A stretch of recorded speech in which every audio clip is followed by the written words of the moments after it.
Welcome in to episode 007 of the Modern Dealer Podcast. My name is David Farmer with Entice, and with me, as always, is David Bertoncini. Hey, David, how is it going? I am feeling really good today. On a scale of 1 to 10, I'd be like a 15. So 15? If I was feeling perfect, I'm above perfect today. Okay. So Modern Dealer Podcast fans, thank you guys so much for listening. Be sure to subscribe to us on iTunes. Would love, David. What can we do when we hit like 100 subscribers on iTunes? Let's do a giveaway. Let's do a giveaway. Okay, let's do how about a hat? How about a Modern Dealer Podcast hat? Okay, Modern Dealer Podcast hat. Notice if you guys have been watching us also on YouTube. Yep. I show up always with a black hat on because our first episode I did have some facial skin cancer issues that I was getting taken care of, but my black hat's been blank for this period of time until we get some Modern Dealer Podcast hats, and then I'll be full on with that. But be sure to subscribe. Please do. On YouTube. Be sure to turn on notifications. If you're subscribing on YouTube, make sure you hit that notification bell. Share, like, comment, show us some love, because that triggers the algorithm for this to grow. And of course, today we are talking about a topic today that I am just blown away by, and I cannot wait to get into it. Yeah, it's very interesting. Yes. So before we started recording, David, you're going to tell me a little bit about your coffee today. So we'll kind of keep this theme going. I think last week we talked about, what was it? Black Crow Coffee. Black Crow Coffee. And that was from the coffee shop, Black Crow Coffee, but it was Bulletproof Coffee. Bulletproof Coffee. Yes, that's what Bulletproof it was. Coffee last week, which I made it into a red eye by adding an additional shot of espresso to it. There you go.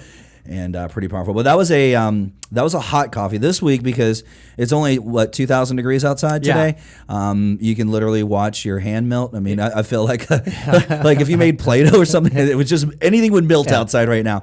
But I went with a cold brew today, and it is nitro coffee from Buddy Brew, and Buddy Brew is actually a local coffee brewer. It is local. Here in Tampa Bay. It is actually their founding location. Their initial location was 1 block away from my last office. So our office was on Kennedy Boulevard. Mm-hmm. So just 2 blocks down was Buddy Brew Coffee. So I would go there and I would grab a cup of coffee there. And Buddy, the dog, would be cruising around, hanging out at the location. And that's where they got their name. So that's part of their logo right now, Buddy Brew.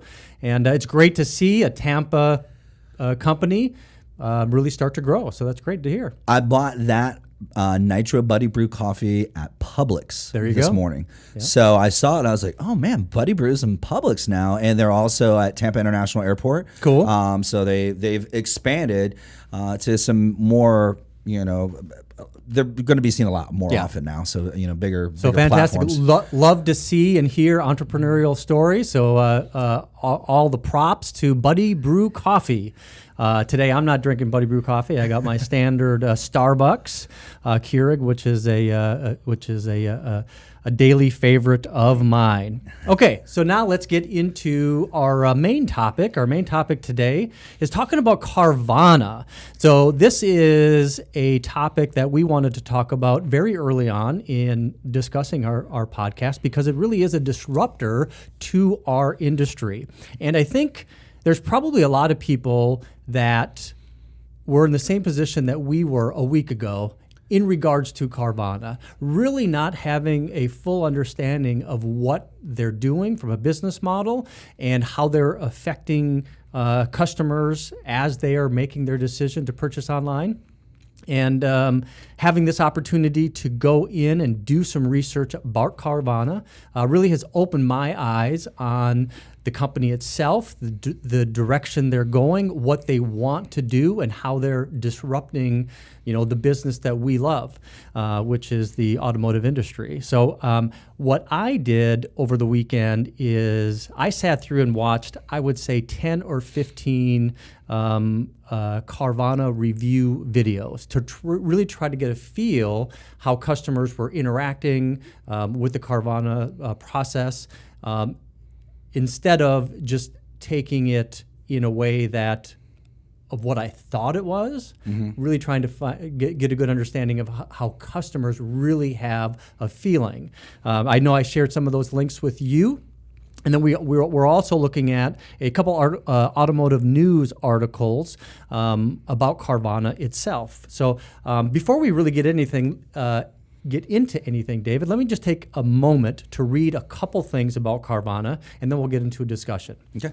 All right, so Carvana operates as an online-only used car dealer that allows customers to shop, finance, and sell or trade in cars through their website.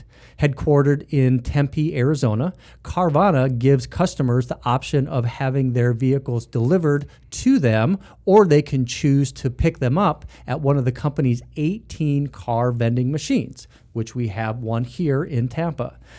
Each car comes with a 7-day test-own return policy, which allows customers to return a vehicle for any reason within 7 days of purchase.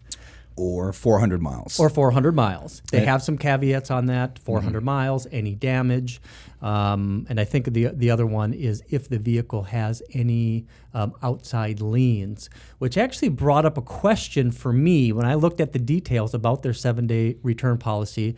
It almost sounds like as if you didn't finance the vehicle with Carvana directly, that you might be giving up your 7-day return policy. I don't know if it was just the initial lien that was put on the title or if it's specifically the loan that Carvana is providing, whether you brought your own or you brought your financing with them. So that's something that you would want to know. Right.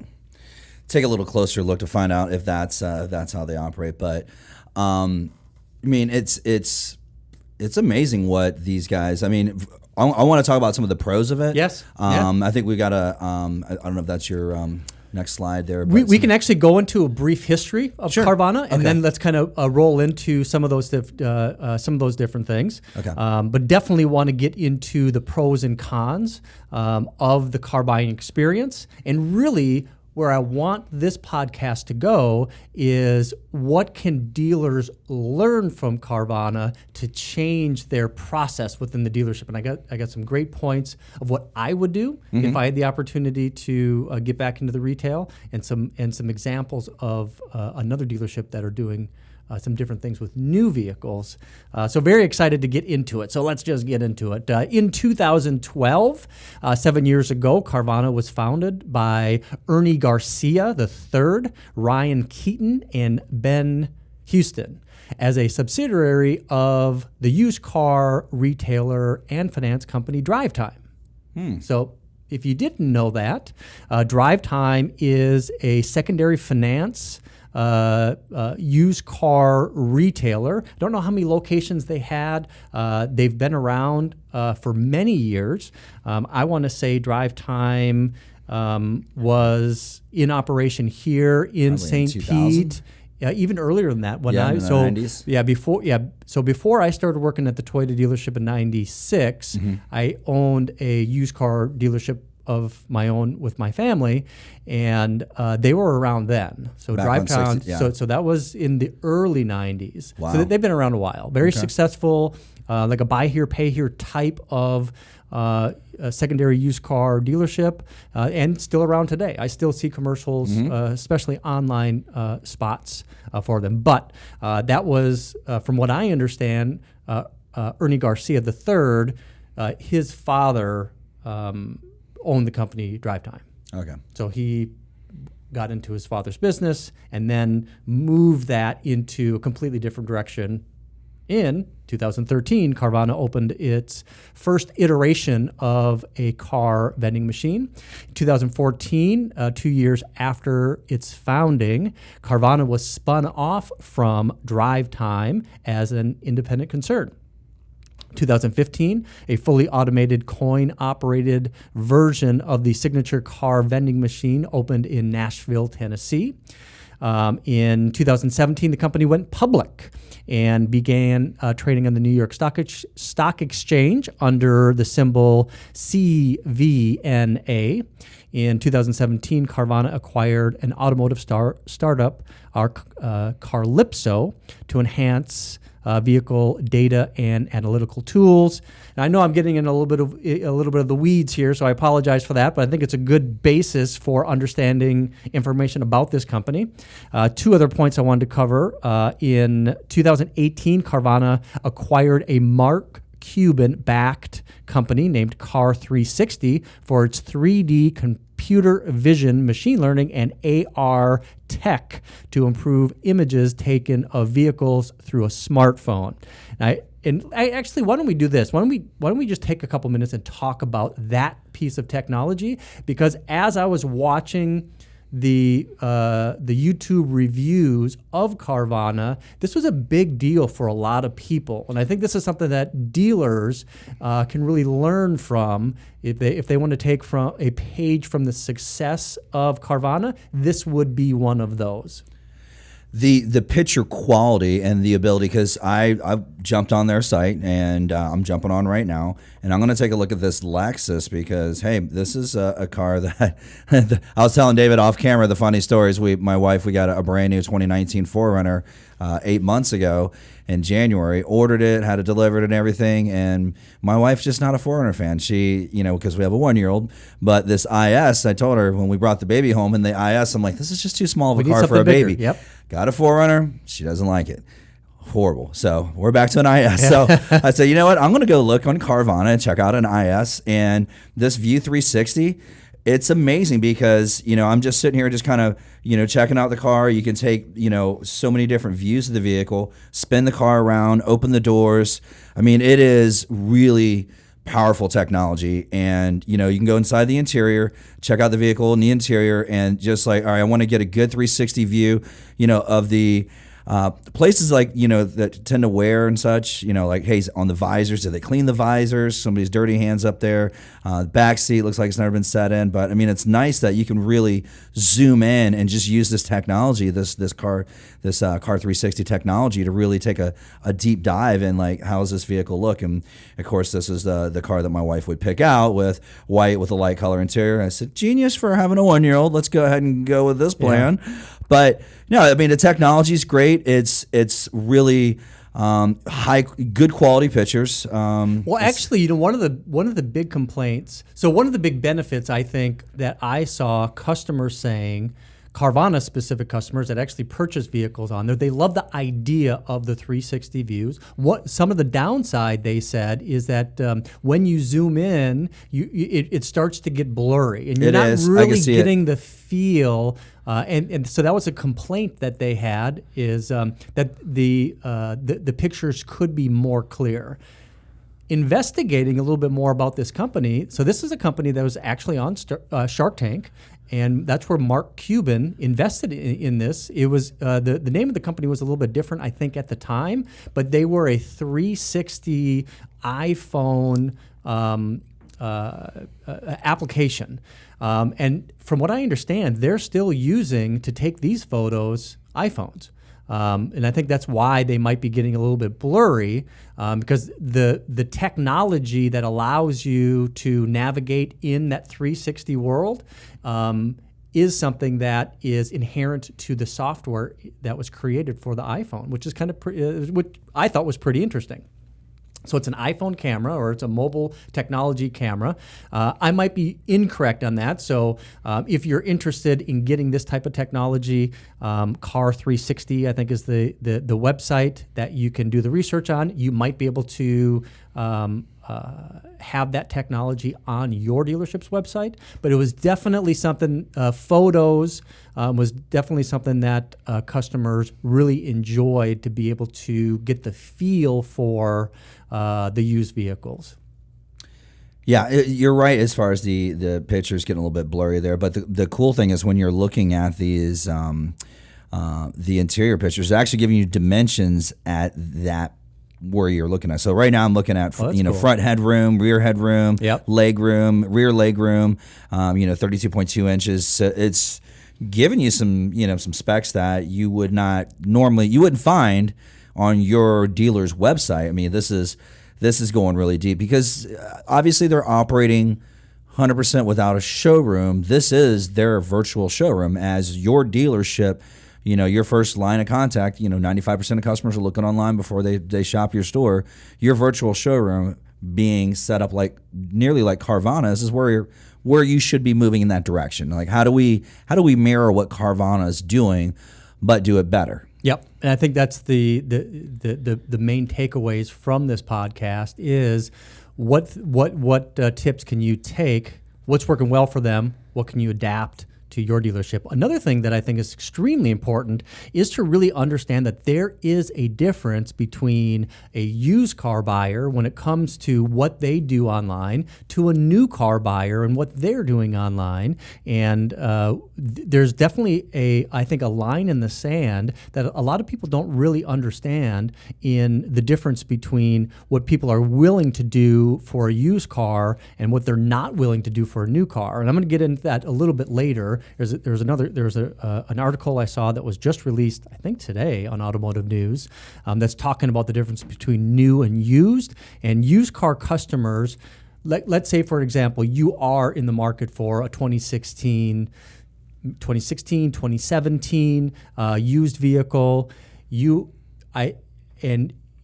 make the determination that this is the vehicle that I want to get. Mm-hmm. So you know that if you were to buy a brand new vehicle, you can pick the exterior color, you can pick the interior color, and you know that it's going to be perfect. Right. When you're looking for a used vehicle, there is no used car factory, right? And that's something that we always joke like that. Oh, there's no used car factory. So hold on one second. Let me just call the used car factory and make sure that we can get that car in a different color and have it delivered here. Yep. That was a running joke back in the days. Now it's the truth. That's like scary. 90s car culture humor. Yeah. Let me just call the used car factory for you. But that's really what customers are willing to do now. Is like if you're in the market for a 2016 Lexus IS, you know the car. Mm-hmm. If you're looking one for a white with a beige interior, if you can find that and it's 300 miles away, as long as you can get a feeling that there's not too many dents and dings, that if there are, as long as they're called out to you, which they do on Carvana, they say, here's a dent, here's a scratch. Yep, that's the little a big triangle piece of it, right? Yeah, and I was looking at it, I just clicked on this particular car. Yeah. They said rock chip right on the front bumper, shows where that's at. There's a rock chip on the passenger rear view mirror, so you can zoom in on it and get a good feel for it. And it's like, as long as it's disclosed, I mean, people are not upset, and that's that's a big thing. That is a big thing. Just transparency, full disclosure, and that's what customers were talking about. It's like, hey, this is. They're doing a good job. As long as you tell me it's there, and I make the determination I'm willing to deal with it. Totally cool. Now, what's really interesting is that same car could be delivered to the customer, and then there's another little scratch on the interior that that wasn't disclosed. Then they get upset. Right. They'll even say that. So that's very interesting. That's a big takeaway I think that you can take is that if there is any damage on a used vehicle, make sure that it's disclosed. And we're going to talk about some other wrap-up things a little bit later. Let's go ahead and move into our first commercial break, right?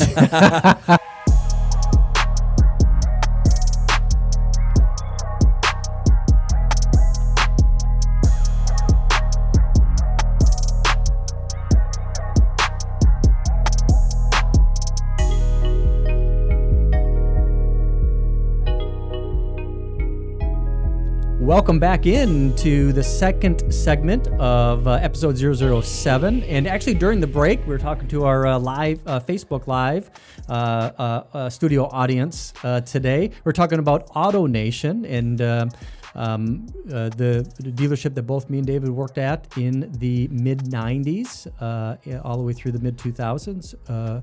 Was Sutherland Toyota, which was sold to AutoNation as one of the first few dealership acquisitions.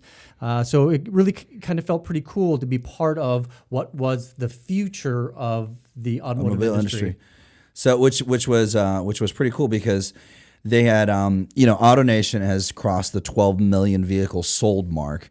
And that conversation came up between David and I because we're looking back at this video that he and I exchanged last week about Ernest, the CEO, one of the CEOs of Carvana, and he was talking about we want to sell 2 million cars. And that's, we believe we can sell 2 million cars per year. So that's when he said, if we believe we can sell 2 million cars, it's something that's accomplishable. I mean, they did 94,000 last year? Yep, just under 100,000. Just under 100,000. So, I mean, they're on their way. And as the popularity of it grows, like David had said, when we were part of AutoNation's acquiring these dealerships, do you remember in 2008, they changed the name of the dealerships because we were Sutherland Toyota for about 2 years after the acquisition. Then they officially changed the names to Autoway. Autoway. So each market had its own name. There were Autoway here. There were Auto something in Denver. They switched to Go afterwards. But Go. Then they were Elway dealers and such. So anyhow, but here, when they rolled all that out, they were rolling out basically what Carvana has perfected. What they've actually put together was one pricing. Yep. And they took a stab in 2001 pricing. They did it for about a year, and they were doing that with their new cars, and it just didn't. It was tough. It was tough sledding. We went from selling. I want to say we were selling on average 600 cars per month. I think they were successful after they purchased the dealership and kind of muscled us into changing the way that we were successful selling cars into this one price. I think they were successful in taking that from 600 units to about 300 units. Yep, we cut us in right about in a half. year. Yeah, and they did that, but the idea. It was a great idea, but it wasn't. We as a culture in the U.S., we just weren't ready for that change yet. We weren't ready to go to one pricing. We didn't have the technology. We didn't have smartphones back then. We didn't have the ability to really. Nobody was going online and checking out a dealer's inventory online. If now that they've rolled it out again, they've gone to one pricing. Well, they're very successful now with their used car one pricing, and that was really that's your most profitable portion of the dealership is going to be your used car segment. So it's successful now. And Carvana has taken that and they're like, well, as you and I both know, as a dealer, if we took over a store today, we would know that our virtual showroom's got to be more powerful than our actual showroom. Yes. Or is equal. Actually they need to be equal. So their virtual showroom is amazing. They're doing a really good job. But as we're going to get into here, there are some pitfalls. There are some pitfalls for sure. So, ending segment one other point I wanted to bring up on the online photos. Even if you don't have the technology to be able to take these 360 photos from around the dealership to have it interactive, you can install a 360 photo booth at your dealership. And you can take phenomenal still photos, and you can take as many as you want, 20, 30, 40, 50, of high quality photos. Maybe not in a 360 interactive standpoint, but if you can have 50 photos of a vehicle from basically every angle that are high quality images, and if they're 4K, with high resolution, a customer could then zoom in and even get a better example of that. So that would be a big takeaway, even if you don't have the interactive 360 on your dealership's website. If you don't have a photo studio that allows you to get these type of high quality photos and the lighting just right, that would be the first investment that I would recommend. So I just wanted to pick up on my last thought on photos online. What's so interesting too, Dave, is we're talking about the transition of the automotive industry from the 90s all the way through, up to 2020 and beyond. There was a time when not having real photos online was a thing. People weren't taking photos of their vehicles. I mean, so that's something that everybody knows that you need to have photos, but the quality of the photos, I think, is the next level, right? Now, well, and of course, these are the Carvana ones. So now that I'm looking more closely at them, they do blur out. Yeah. So as I zoom in, I can't tell. That gets. I can't even read what these controls are for, which I know what they're for. I mean, that's basically your audio controls, and it kind of changes the menu that comes up on your screen up there. But hard to. Well, wait a minute. Never mind. That's your audio controls. This one's got nav in it, so I can't even read what they say on there or what they do, because that's a perfect example of it being blurry. Because that right there, I have no idea if that's my vehicle stability control, what that is, but. Conceptually, it's awesome. In execution, not so good. Not so good. So if I took over as a used car manager today, what could I do better to actually mirror what Carvana's doing, but I personally still feel that you got to have a human being involved, because in this Carvana purchase, when you make a purchase with Carvana, you're still chatting with somebody online. You still have somebody that you can talk to, and in a couple of the review videos that we had watched, there was that customer support, which they are phenomenal with their customer support. That's where they are kicking your dealership's ass all over the place. Is that customer service.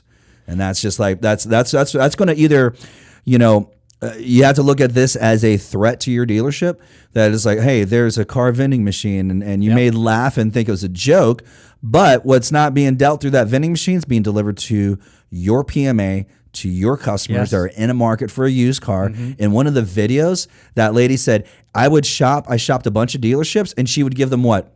A Starbucks gift card to the salesman. Hey, you know what? I'm not getting a car from you, but here's a $5 gift card for your time. Thank you very much.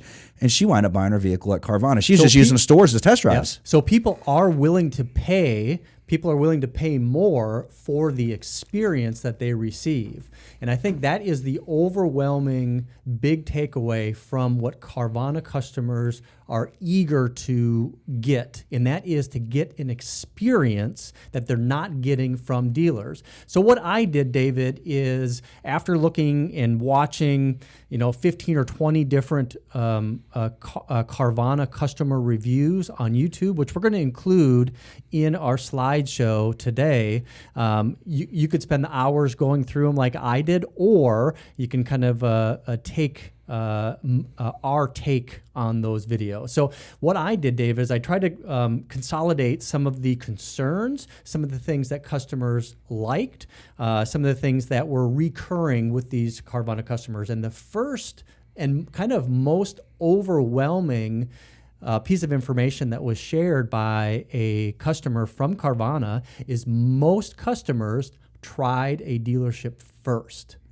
So Carvana was not the first place that they went to. So it wasn't like, hey, I'm in the market for a new vehicle, or I'm in the market for a used vehicle. I want to buy online. What these customers are doing is they're going to dealerships first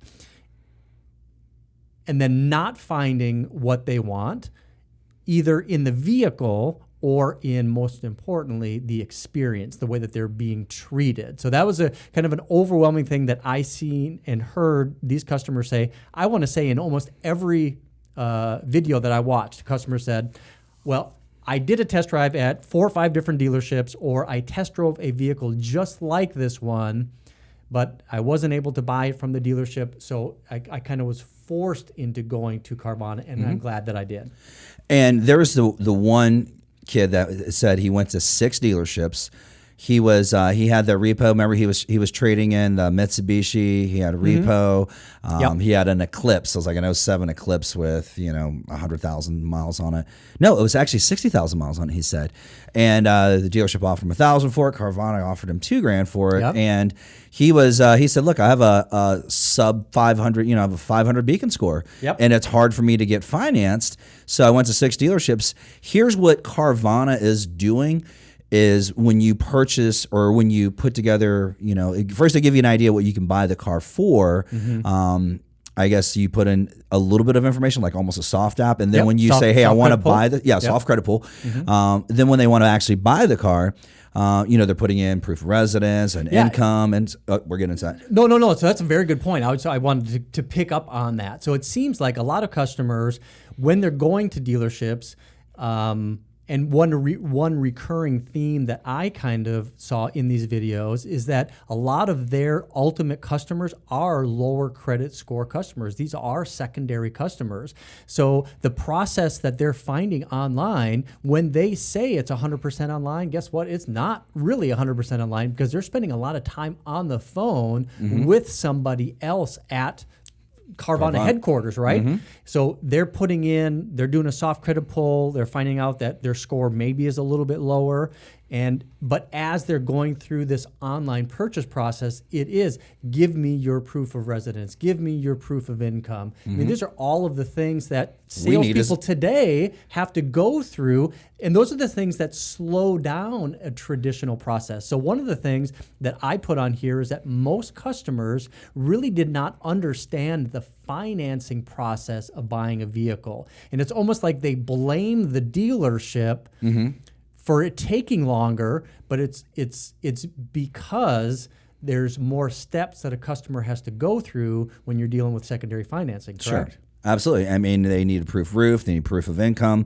Yep. You know, those POIs, PORs that customers, I guess they were already set up on Carvana, like, hey, we need this stuff together in advance in order to deliver your vehicle. I mean, you think about it like, you know, going to, you know, our buddy Glenn Mills, love Glenn Mills, but, you know, get me proof of residence, proof of income, get me all this stuff because, you know, like our buddy Lloyd Trishelle would have said, hey, you know, back when his secondary finance days, he'd tell us, hey, I need this information on your customer. These are the cars they qualify for. But Carvana's done a great job by saying, hey, we have all your steps now. These are the cars you can buy. This is what your exact payment's going to be based upon the year, the miles. They've already taken, they've cut down the time. Time, of course, is the most precious commodity that we have. And for a customer, even a secondary customer is like, hey, you know what? I don't want to spend 3 hours at a dealership. The couple of guys said I completed my paperwork in like less than 10 minutes online with the digital signatures, you know, almost like a DocuPad, but it's, you know, digital signatures for the purchase of the vehicle.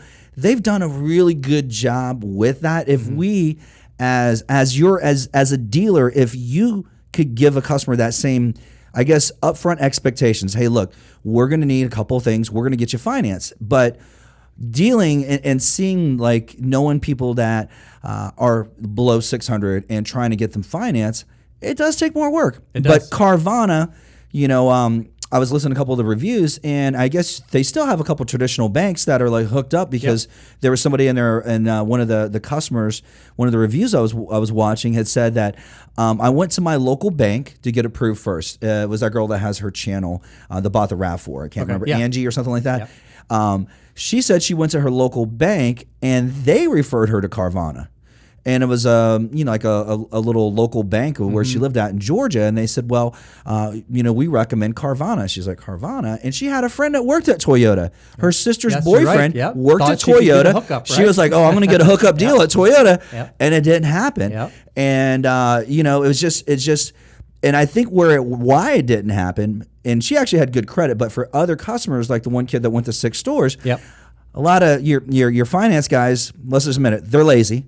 They're not going to put in the extra effort to get that deal bought. They're not going to, your finance director needs to pick up the phone. Carvana's doing all of that. They say, hey, you know what? We're going to take this because we know. We specialize in that. We know we're going to make money on the financing because, you know, hey, the money is in the secondary finance, as you all know that. So they're doing a good job by making it an experience for the customer, a positive experience, which most dealerships, they're failing, man. They're just not delivering, you know, that experience. And then if they were like, oh, you know what, it's too much work, and guess what? Carvana came up right behind you, scooped out that customer, and they made, you know, right now they're not making any money. It doesn't seem like at first, according to some of their numbers. They're losing money right now. They're losing money, but, you know, they're going to be, somebody else is going to come along. I'm thinking of them almost like, what was that? That one social media platform that everybody was on, MySpace.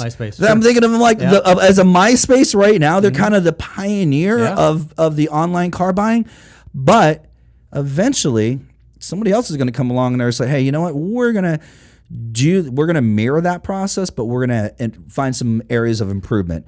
But as a dealer, as a traditional car dealer, selling used cars, this needs to be your focus. And how do we tighten up our process that it's more seamless online? And I know there's plenty of awesome tools that you have that somebody can actually do that shopping experience online, and then it transfer right into the showroom seamlessly for that customer, that they're in and out and they've already, I mean, they're good to go.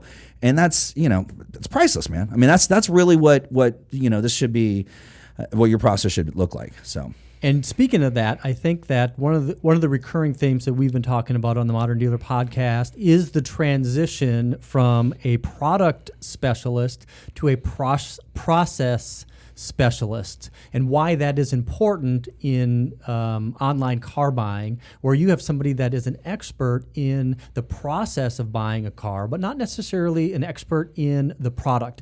And it actually reminded me, as I was watching back our last episode, David, and we were talking about the online purchase experience, the digitization of the sales process, the customer journey.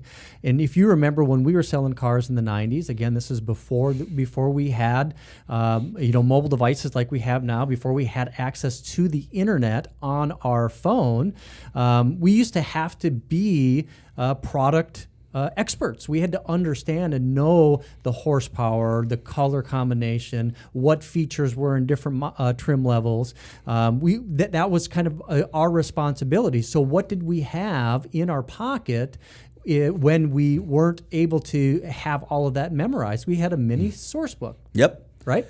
Which gave us all of the product specs and the horsepower and the foot-pounds of torque and all of that stuff, right? I'm laughing because this weekend I was cleaning out my storage unit, and what did I find? A mini source. I should have brought it today. Yeah, I was like, so man. Yeah. My wife's like, throw it away.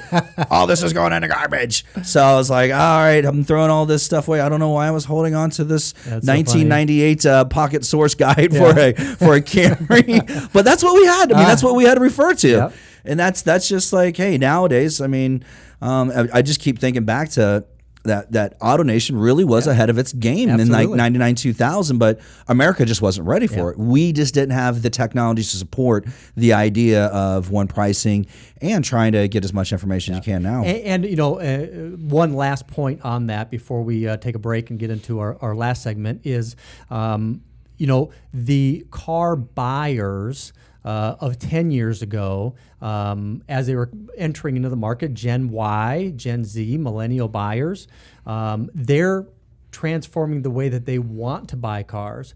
You think about 99, 2000, that's 20 years ago.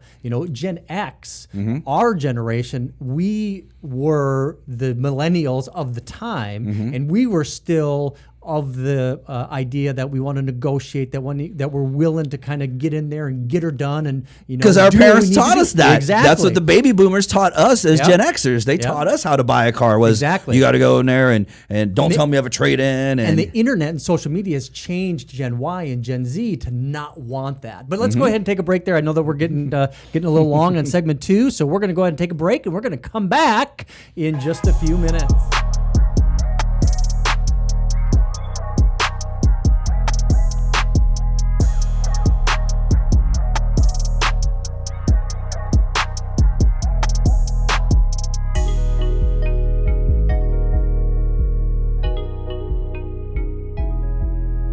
All right, back into the Modern Dealer Podcast, segment number 3 of episode 007. And in the last, actually, just pick up right from reviews from Carvana Customers. And like I mentioned in our last segment, these are some of the recurring issues of things I saw customers saying that they liked, some things that they didn't like, and some kind of recurring themes. One of the things was the most had to scan and upload proof of income, proof of residence. And a lot of customers seem to be secondary finance customers, which I think is something that dealerships always have a good opportunity to treat those customers the same way that they would treat somebody that has an 800 beacon. I think that's something that we learned when we're selling cars. Another thing that customers really sought out to be an important feature of doing the purchase online is to be able to get a Carfax. Yeah. Now, most dealerships give a Carfax, but I don't know if they're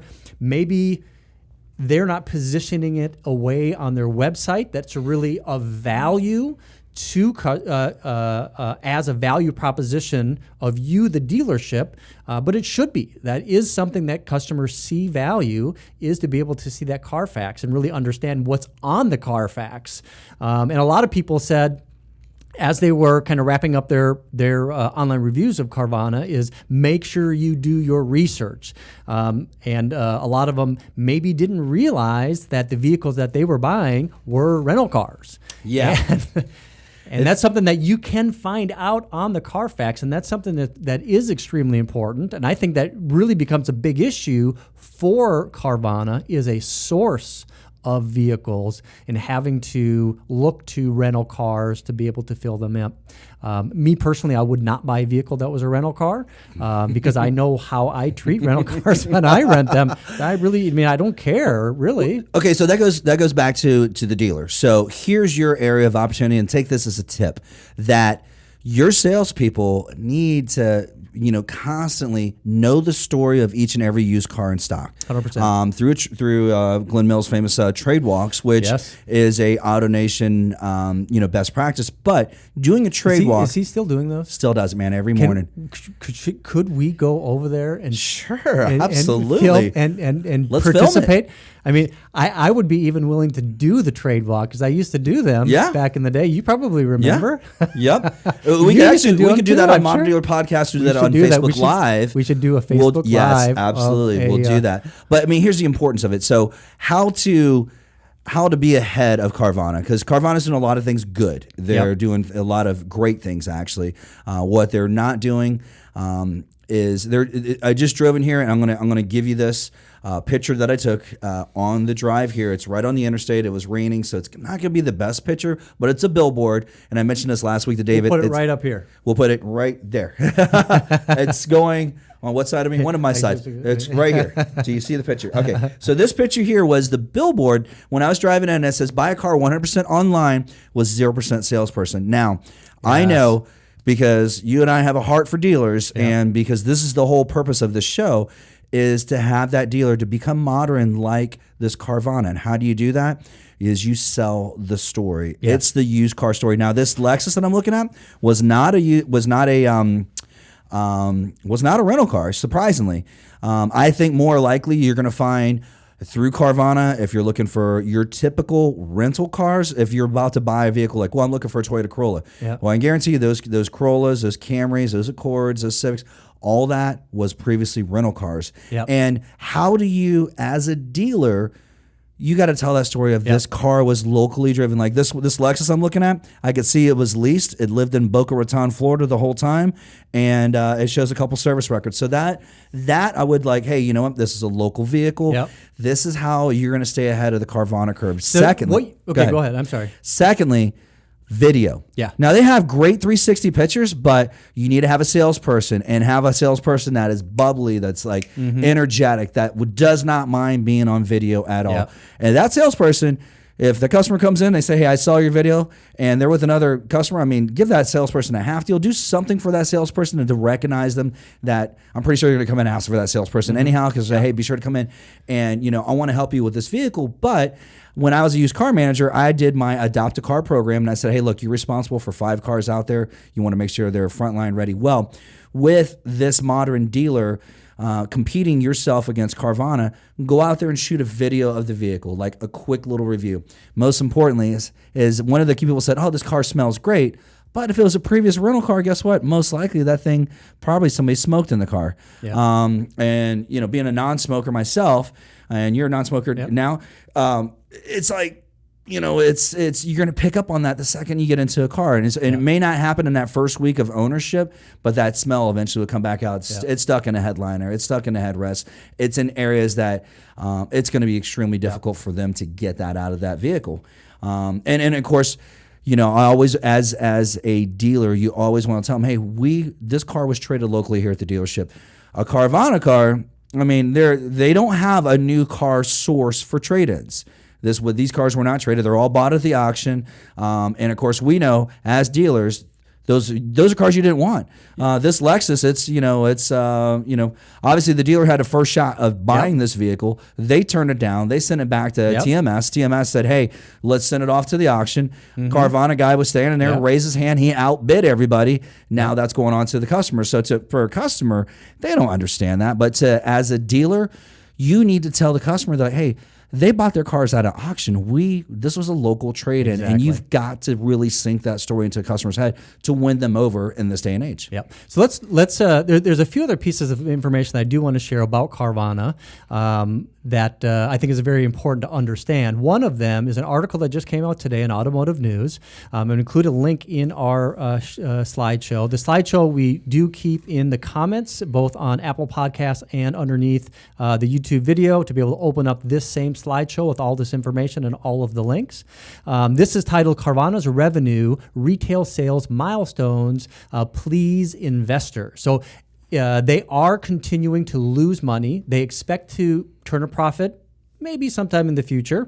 But here is a big, an extremely important piece of information. Carvana's gross profit per vehicle rose 46% to $3,175 in the second quarter, passing a goal of $3,000 the company set 2 years ago. So their PVR is $3,175. That's a huge number, but I'll tell you why they're able to do this. And I really didn't think about it until I was doing the research today, which goes to the point I kicked off the podcast, is once you actually dig in and start to look at the information and do the research, it kind of changes your perspective of what you thought Carvana was and what they really are. So Garcia, the owner, the CEO, also noted that the ratio of vehicles purchased from private sellers for its inventory compared with the number of vehicles sold to customers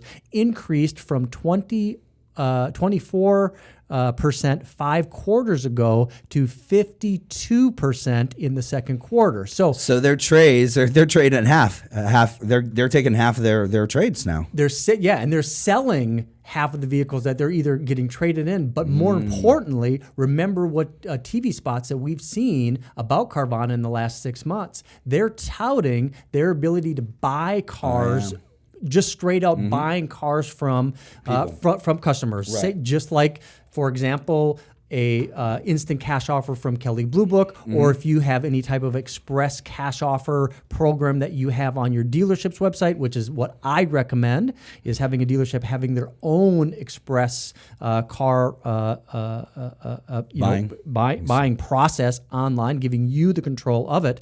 But here is a great piece of information. So they're not just selling rental cars. I think when they first started, that was a big source of where their inventory was coming from, but not so much right now. So great article, a lot more information in this article from Automotive News. Definitely highly recommend looking at that. They might just get my wife's 19 4Runner.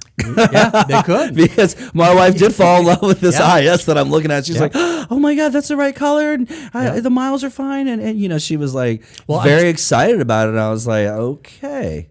So this kind of brings up another point too. I mean, I love tying this back to the way car business was in the 90s and the early 2000s.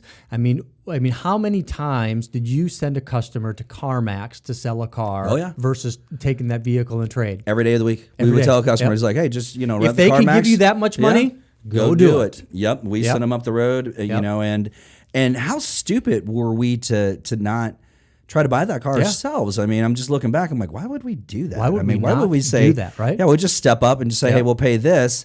But a customer, we would tell them to do that. Even if we didn't tell them to do it, they might have done that on their own. Better for them to do that than us try to match it or something, or beat the deal. But at the end of the day, looking back, I think that was kind of a dumb statement for us to make. Yeah, go have CarMax buy it from you then, But now, you got CarMax, you got Carvana. There's a ton of people out there that want to buy these cars, because that is the best source of best place to buy a car is off the street.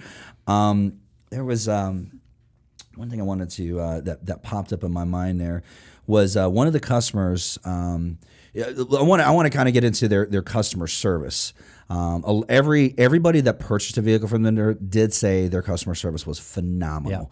I think that's really the backbone, the main backbone of their business, because you think about it right now. If I bought a vehicle, a CPO, if it was a certified pre-owned Lexus, Lexus is going to give me a good experience. But if I just bought it from, which they can't do, just by the way, I just want to put that out there right now, that you have a compelling, unique selling proposition because you're a franchise dealer selling Toyotas. You can sell certified Toyotas. They can't sell a certified Toyota, certified Lexus. Please go on.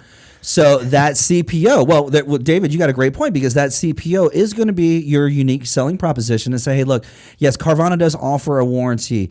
If it's a new vehicle, you still could bring it, a newer vehicle like this 16.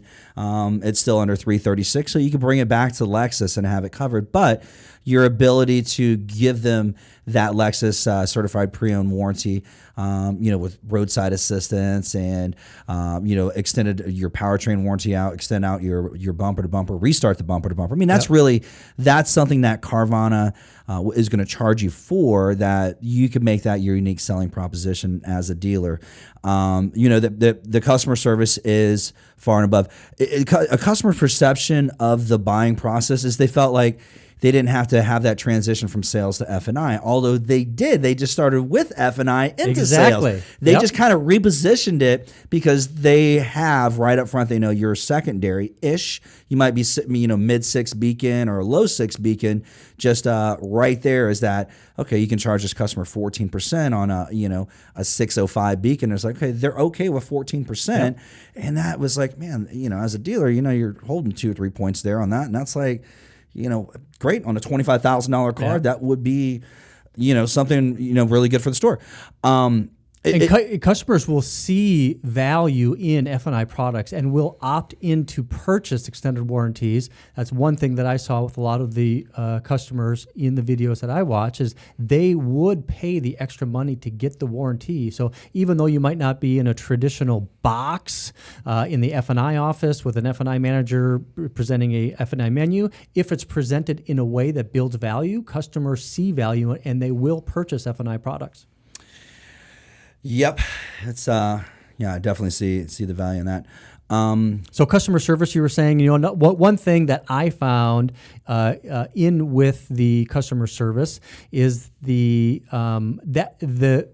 service and experience that they had outweighed the quality of the vehicle and the condition of the vehicle. Many of these vehicles, even though they were delivered on either the fancy roll-off truck or they were picked up at the vending machine, mm-hmm. They weren't very clean. Most of them had either stains in the back seat, mm-hmm. or dirt in the cup holders, or dent stings and scratches. And customers were not happy with it, but they were fine with it because of the customer service being kind of over and above. The guy that got the Genesis with the floor mats. Yep. So his big issue is it didn't have the Genesis floor mats in there, and they gave him like a $250 credit. Yep. And then he had another issue. They gave him didn't have a backup camera because it wasn't built in Canada, so they gave him another $750 credit. So he wound up getting $1,000 and money back from Carvana for the experience. I mean, that's just doing the right thing. If you get a $3,100 average front end, you can give a $500 credit back if you need to, right? Yeah, I mean, it's just, and that gives you those good reviews, and it's like, okay, now it's pushing Carvana up higher and higher with their buying experience for a customer. As a dealer today, I would suggest that doing your videos and making them a short 90-second video on the vehicle, but every used car. Every time a customer calls and inquires about a used car, you should have a video that was shot just recently in the last couple of days of that vehicle that you can email to the customers. Hey, look, we just shot this video of the vehicle. We just did a quick little walk around of it. And the most important thing is you can transfer. You can tell them, hey, look, this car smells amazing. We know the story about it. We know the customer it traded in. Story. Tell that used car story, because that's where it's at, man. That's to me. If I was out buying a car, I'd rather buy this Lexus. Hey, it looks like it was just a lease turn-in. Dealer had the opportunity to buy it. Residual was probably a little bit too high, and they're like, I'm going to pass on it. But went to the auction. They'll sell it. Yeah, and hey, maybe they lost a little money at the auction, TMS, but they have that residual insurance built into the lease already. So they may have lost a little bit, picked it up. It's okay. Kick in the policy. Now Carvana's got this vehicle listed at $25,000, and that's like the right price point for that. no negotiation in it, and just make you feel good when you buy the car. One of the things is the little gift bag that they do. Swag, that was important. The swag. I mean, that was That's cool. pretty cool. You get cheap. But it makes you feel like it's cool. I mean, what was so interesting there too. So you get the idea of this creating an experience for delivery, whether the delivery is brought to the where the vehicle is delivered to the customer, or the customer is picking up the vehicle at the dealership. And that's actually part of the takeaways. I know we're already at the end of our segment 3. We can never get into we never get through everything that I want to get through, even though I kind of bring it down and make it smaller and smaller. But this kind of goes into how can you create your own experience for delivery at the dealership. So if I had the opportunity to make decisions for dealerships, what I would do is I would build and recreate the Carvana truck for my dealership and have it branded for my dealership and offer a delivery experience to the customer. I would also want to recreate the idea of a vending machine. I don't know what that looks like, but maybe it's some sort of special area, red carpet, VIP, you get the stanchions, but you make it an experience that somebody looks forward to, just like a customer's looking forward to the delivery or the vending machine. Make it just as cool, right? Well, your new dealerships have your new vehicle to delivery areas. You should be delivering. I mean, if you had the ability, when obviously it costs thousands of dollars to have another delivery, but just take one of those vehicles, take one of your spots that you reserve for new car deliveries, and make that. If they purchased online, make that their used car delivery express. Exactly. Make that experience, man. Roll out the red carpet for the customer, because for that secondary customer that had that 575 score, and you're like, it was too much work to get it done. And guess what, man? Carvana came behind you, scooped it up, made 3,100 on the transaction, and down the road Motors. There's that guy that bought that 5.0 Mustang. He bought another car. He bought the Infiniti. I saw that too. He's like 2 months later. He's had such a great experience. I wanted a daily driver. Yep. He wanted a daily driver. Had such a good experience. So I bought another one. This Lexus here, I can have it on Saturday if I finish my deal within 3 hours, 17 minutes, and 58 seconds. If you look on my screen, it'll be delivered to my house on Saturday, coming in the truck. But the delivery truck, people do excite. The customers got excited about the truck. It's a gimmick. But it's an experience, and people will pay for experience. Just the idea of you thinking about, hey, I might buy this car. I can get this delivered to me on Saturday. It'll come on that truck. That's a neat experience. As a dealer, it would be a good idea to buy a flatbed, brand it, driving around with a brand new car on it. Yeah, and other than that, I mean, you still got to pick up some cars every now and then. I mean, even if you didn't sell a car, I mean, just have it driving around, like you said, to pick up a car from somewhere. Lamborghini does it for. They have an enclosed trailer that they send out that's towed behind like an F-350, right? And it's a car trailer, and it's like, your Lamborghini needs service. Lamborghini of Sarasota. Sure. I've seen it all over the place, and they're out picking up Lamborghinis up here in Tampa and bringing them down to Sarasota, because there's not a Lamborghini dealer up here, but there's one down in Sarasota. So what we're going to do, David, is we're getting close to the end, so we're going to have to say goodbye. We're going to share all this information again, and I might even take some of this information and review it in some additional videos as kind of a supplemental to this. But there's 5 main takeaways that I want to just quickly go through, and then we'll say goodbye. So number 1, our recommendation is to create an online shopping express department at your dealership. Explore ideas such as non-commissioned employees, where they can complete the entire process, and schedule online video calls face-to-face but online. So it's an online process, but you still get that face-to-face. The second takeaway is to create your own experience for delivery. Get your own delivery truck, like we were just mentioning. Create some sort of red carpet VIP experience that's similar to the vending machine experience, which we included a video in the slideshow. And then get some type of swag bag, giveaways, a hat, a t-shirt, a jacket, whatever it is. Money back guarantee. It's a hard thing to do, but what really is it going to cost you? I would say do it. Carvana's doing it. give it 6 months. Try it. AutoNation has been doing it. I mean, CarMax, I think they do it. I mean, everybody has a money-back guarantee. There is a car dealer in Florida that claims they have a money-back guarantee. Right. I'm not going to bash them, right? But they are a franchise, and they are selling those cars that are all wrecked. You know what I'm talking about, right? Yeah, so not a good thing there, but got to do the money back guarantee because people feel better about it. Yeah, and I'll buy it online because if I don't like it, I'll give it back, and they believe that even though they won't go through it. The fourth thing, real quick, David, is a 360 photos. You need to get some sort of photo booth so you can take good pictures. As my good friend Jay Smithwick says, your photos suck. Ours don't, and it's the truth. I would definitely highly recommend. That would be the next investment I would take in a dealership if you don't already have it. And then number 5, you need to transform your traditional sales process. There's a great article in today's Automotive News about a small town Toyota dealership. Love what they're doing.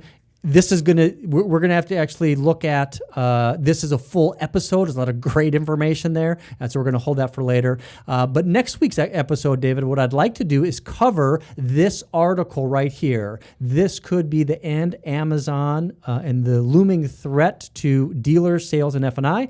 This is an article by Lloyd Truschell. Awesome. And good. I when I saw that, I was thinking because I see Seattle, I know Lloyd's up there, and I'm like, and guess who's featured? Guess who's featured in it?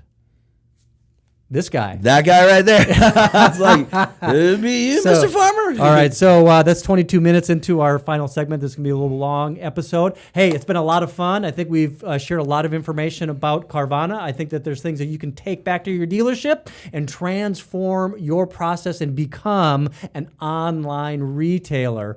Any closing words before we wrap this up? Be sure to subscribe. Be sure to, and hopefully you guys hit us up with some of the comments. Ask questions. I mean, please feel free to ask us some questions in the chat, in the comments. Share, like. It's really important that activity happens because it increases the share. The algorithm on the show here. So today's show has been really fun because it's really. As a modern dealer podcast, this is an example of a modern dealer and what they're doing and how do you mirror it and how do you beat it. And I'm excited to actually go over that.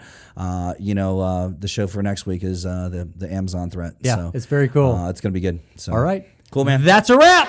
See ya.